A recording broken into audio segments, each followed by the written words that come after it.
Olá, bom dia, boa tarde, boa noite. Meu nome é Lucas e eu vim aqui apresentar meu TCC da pós-graduação em Ciência de Dados e Big Data na PUC Minas, na qual o tema é análise preditiva dos principais mercados de ações com aplicação em técnicas de modelo de séries temporais como Machine Learning. Bom, primeiro aqui trazendo um pouco do que a gente vai falar do trabalho.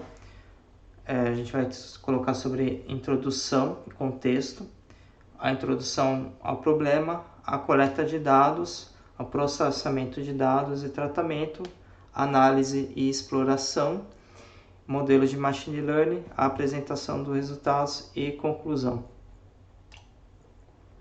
Bom, aqui a finalidade do trabalho é realizar uma análise preditiva de alguns índices ali da Bolsa de Valores aqui do Brasil, né? Então, a gente vai trabalhar com o mercado financeiro de ações, né? E pensando ali no nosso contexto de ações, né? O investidor ele está sujeito a diversos riscos financeiros, como risco de crédito, risco de mercado, risco operacional. E devido a esses riscos, as ações possuem uns preços, né, com alta volatilidade no dia a dia, né? Então talvez uma alta ou uma baixa variação no dia a dia nos fechamentos ali das ações.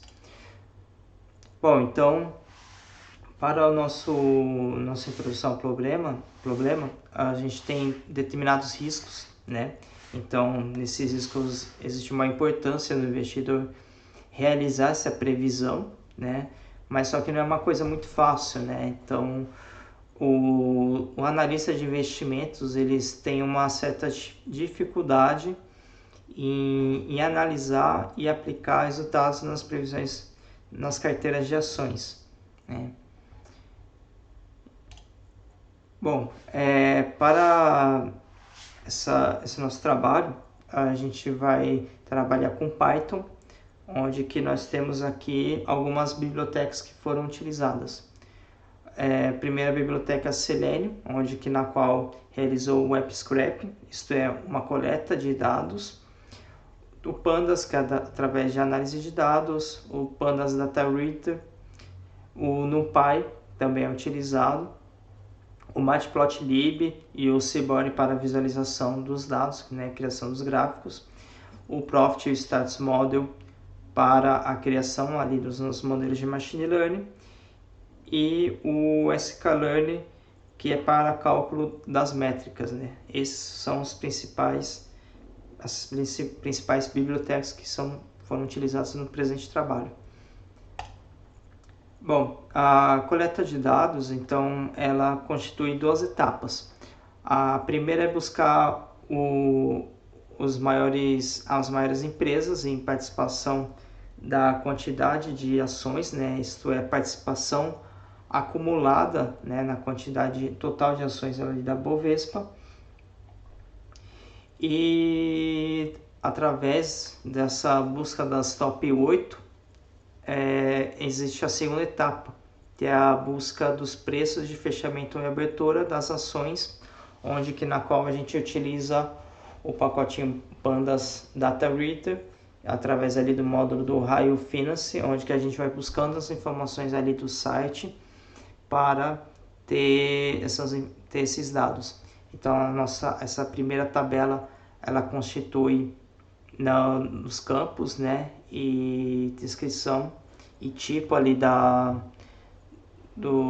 coleta ali dos dados do site da B3, e a segunda etapa aqui, que é a segunda tabela, onde constitui as informações dos preços dos índices de ações. Bom, lá na primeira etapa a gente conclui que as top 8 são as empresas Vale, Petrobras, Itaú Unibanco, Banco do Brasil, Ambev e Itaú, né? E também o Bradesco. Bom, a coleta dos dados, a gente buscou de 2018, de julho de 2018 a julho de 2022, são 4 anos, e realizou um download de arquivos em formato .csv, isso é em planilha, e através dessas planilhas a gente fez ali uma conversão ali do DataFrame, né, transformando em DataFrame através do nosso pacote Pandas. Bom, depois dessa coleta, a gente passou por um processamento e tratamento dos dados, onde que cria-se uma variável de variação entre o preço de fechamento e o preço de abertura, e juntando todos os dados ali de todos os índices, a gente tem um data frame de 7.920 linhas e 10 colunas. Foi verificado se houve valor duplicado e se houve valor ausente. Nesse caso, não houve nenhum valor ausente, nenhum valor duplicado. Bom, análise e exploração dos dados. Então, através dessa análise, a gente primeiro realiza a análise dos outliers, que é o preço de abertura e fechamento, através do boxplot. A análise de movimentações, fechamento versus abertura da bolsa, na qual, através ali da nossa da variação, né, entre o fechamento e a abertura, a gente consegue saber como é que ficou no final do período, né? Isto é, toda a soma ali dos valores da minha variação de cada índice ao longo dos 4 anos. Análise das movimentações, isto é, né, as movimentações diárias ali pelo gráfico de velas. E aqui a nossa primeira parte aqui da exploração é através do boxplot, onde que a gente verificado ali os outliers, né, que é o mínimo extremo e máximo extremo entre os quartis. Então, aqui no índice da Petrobras, a gente percebe que tem 0,40% de outlier no preço de fechamento, isto é, nesses pontos do gráfico, tanto no fechamento quanto na abertura, a gente tem 0,40% de outlier. Isso é 0,40% de outlier no total da base referente a esse índice da Petrobras, que é o PETR3. Mesma coisa com o PETR4, que é o outro índice da Petrobras, onde que possui 0,40% de outlier ali no preço mínimo do fechamento. Na Ambev e na Vale, ele ocorreu um outlier no máximo extremo, ali entre os quartis. Então, aqui no Ambev, o máximo ali chega a 24, né, o preço da ação, tanto no fechamento quanto na abertura. E a gente tem esses pontinhos aqui, essas bolinhas, nas quais são os outliers, que constituem 1,52% no preço do fechamento. Na Vale, no fechamento, né, na variável close, tem 1,21% de outlier. Então, isso nos meus índices, a gente não tem um valor muito alto ali de outliers que podemos ficar preocupados. Aqui é um gráfico sobre a soma ali do preço de variação entre o preço de fechamento, né, e o preço de abertura, na qual nessa somatória todos os índices deram negativos, né? Então, se a gente colocar todo ali os índices, somar todas as variações ao longo desses 4 anos de cada índice, no final ele vai ser um valor negativo. E aqui um gráfico de velas, né, onde que ele constitui as movimentações diárias, onde que a linha vermelha aqui, a barrinha vermelha, são os valores que desvalorizaram, isto é, ele teve um preço de fechamento menor do que o preço de abertura, e o linha verde é quando teve uma valorização, que ele teve um alto preço de fechamento em relação ao preço de abertura. Então a gente vê aqui que até 2020 ele teve altos e baixos ali nos preços de ações, mas em 2020 ali no começo começou a decair, né, desvalorizar, e ele foi se recuperando e ele teve esses altos e baixos, né? Bom, para modelos de séries temporais aqui, através do modelo de Machine Learning, foi utilizado três modelos de Machine Learning. O primeiro é o Profit, na qual o Profit ele foi escolhido devido à sua forma simples de criar essa previsão, além de poder utilizar parâmetros de suavização para tendência histórica, né? Então ele é bem simples ali para você poder treinar o seu modelo através do Profit. O ARIMA ele é um modelo autorregressivo, né? Então ele tem uma facilidade ali de utilização e da configuração dos parâmetros do modelo. E aqui o intuito é poder comparar com os resultados com o modelo do SariMax. Aqui o SariMax ele é uma média móvel integrada autorregressiva sazonal. Então uma diferença ali, uma das diferenças entre o SARIMA e o ARIMA é que o SARIMA ele utiliza fatores externos que podem influenciar na média móvel ao longo do tempo sazonal, né? Então ali no nosso modelo do SariMax ele tem a capacidade de incorporar fatores sazonais e não sazonais e um modelo multiplicativo, né? Então isso você utiliza ali parâmetros sazonais e não sazonais para o nosso treino ali do nosso modelo. E a metodologia é a metodologia padrão que a gente encontra muito na literatura, que é de 80 e 20, né? 80% dos meus dados são dados de treino e 20% é meus dados de teste, né? Aqui, como 20% dos dados correspondem a 292 dias. E como nós queremos realizar a previsão do valor de fechamento da bolsa, tem um intuito aqui da variável target, né? Então a variável target é a variável close. Bom, para o Profit, como saída do modelo, a gente tem a predição dos valores, né? Então ele constitui nesse data frame, onde que eu tenho y_pred, que é a minha média de predição, e o lower e o upper, onde que o lower é o mínimo de predição e o upper é o máximo de valor de predição nesse dia e nesse índice, né? Então ali a gente foi parametrizado um valor de confiança do nosso modelo, onde que ele calcula ali no nosso modelo um valor mínimo e um valor máximo ali de predição. O ARIMA ele foi definido através de um método empírico ali de resultados de duas métricas, né, que é o critério de informação de Akaike e o critério de informação Bayesiana, que é o famoso AIC e BIC, pelas siglas. E essas métricas elas têm o intuito de verificar a qualidade do ajuste do modelo. Então, através ali das ordens de componentes do ARIMA, a gente consegue ter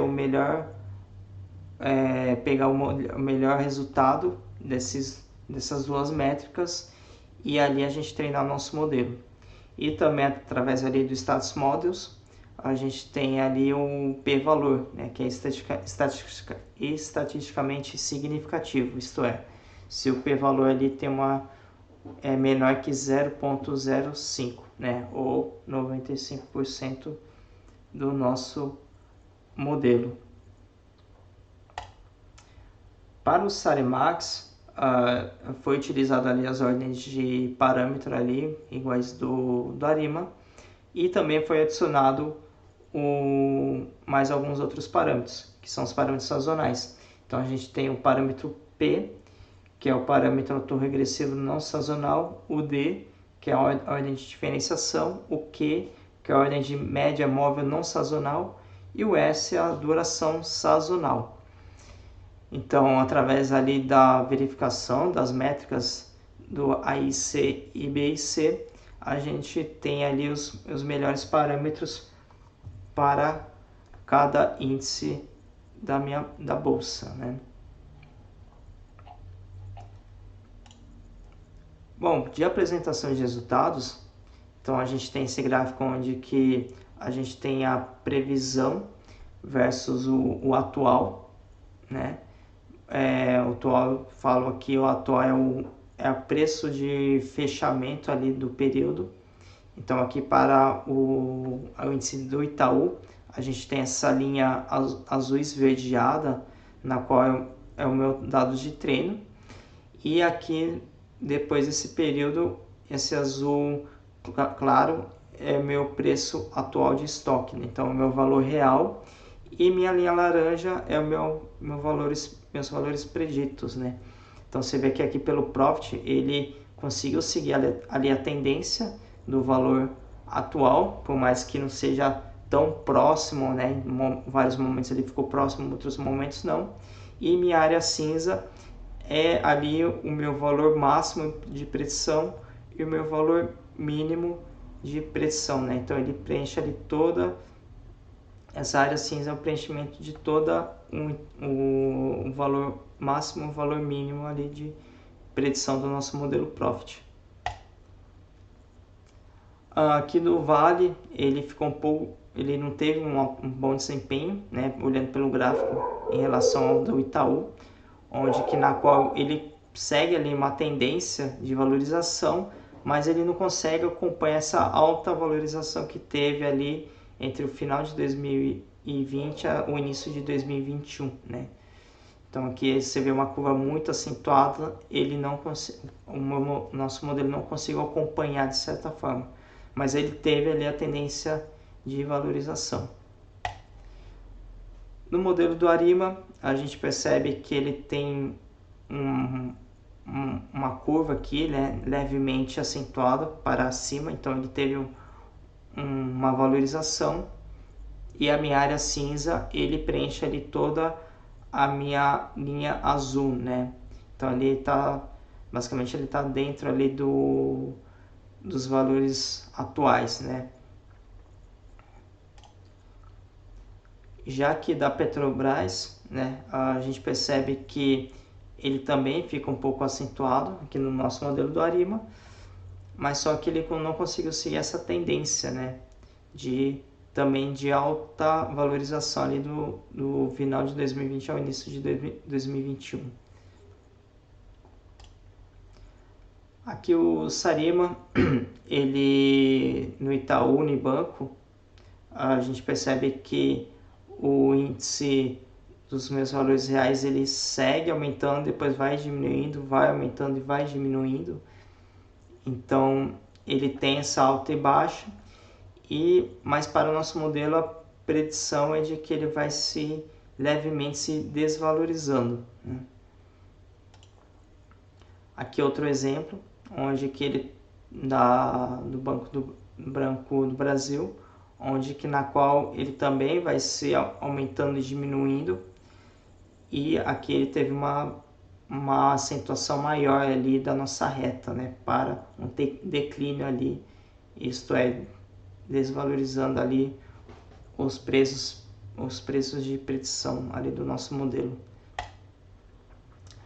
Bom, para isso, né, além da interpretação gráfica, a gente também tem, através ali de cálculos, verificar o quanto que o nosso modelo está bem performático ou não está.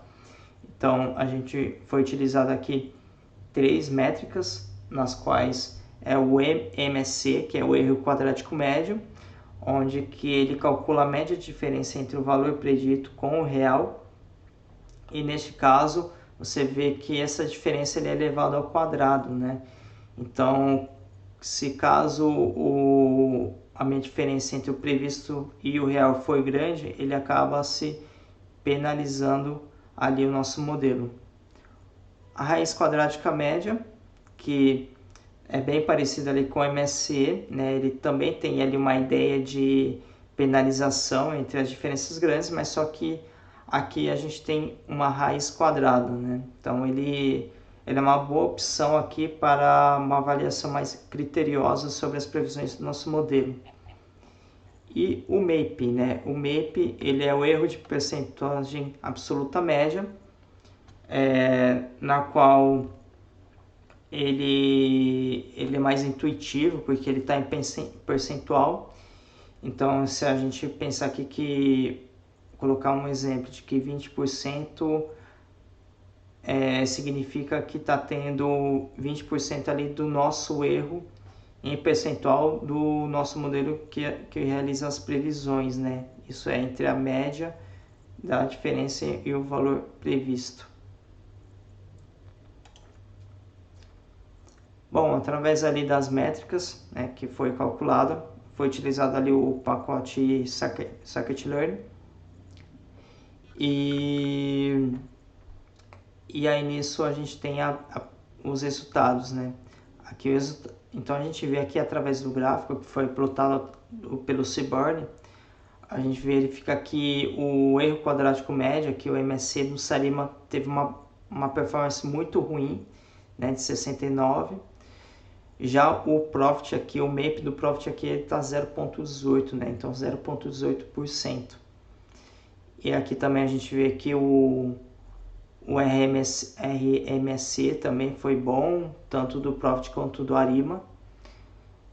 E da Vale a gente vê aqui também que um pouco diferente ali da Petrobras, a gente percebe que o Arima teve uma baixa performance e o Profit aqui teve uma melhor performance em relação ao erro quadrático médio. Já na Ambev, a gente vê novamente o Sarima ali com um alto valor, então um alto erro ali do nosso modelo. Isso é a hipótese de que devido ali aos erros entre o valor previsto e o valor real, ele acabou penalizando, né? Porque a gente acaba elevando ao quadrado no nosso cálculo ali do erro quadrático médio. Já o Profit, ele teve ali, tanto o Profit quanto o Arima também teve uma boa performance, né? Principalmente o Arima. Aqui da Petrobras também, a gente percebe que o Sarima também teve uma baixa performance, já o restante aqui, tanto o Arima aqui quanto o Profit aqui teve performances bem parecidas. Aqui do Itaú, né, a gente percebe que o Sarima ele até que teve uma boa performance, tipo, não tanto boa, mas em comparação aos outros índices, né, porque ali teve valores muito altos, né, mas ele não foi o melhor nesse caso, né, aqui foi entre o Arima e o Profit, olhando pelo erro quadrático médio, né. Olhando pelo MAPE, a gente percebe que o Profit foi o melhor. Aqui do Itaú Unibanco também, o Sarima não foi muito bom, mas o Profit aqui foi pior, né, no erro quadrático médio. Aqui no Bradesco, a gente percebe que o Sarima novamente teve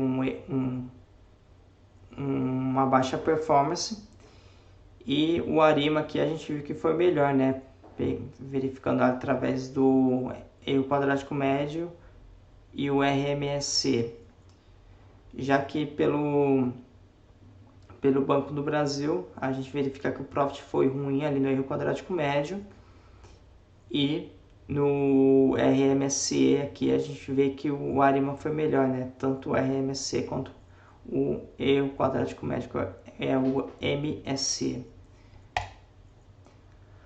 Bom, para a conclusão,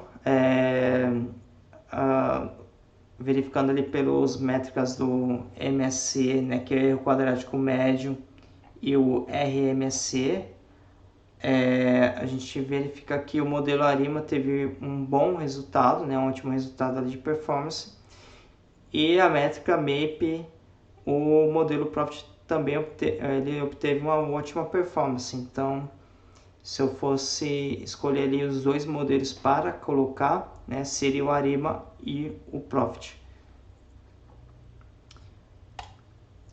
Bom, e isso encerra nossa apresentação e muito obrigado.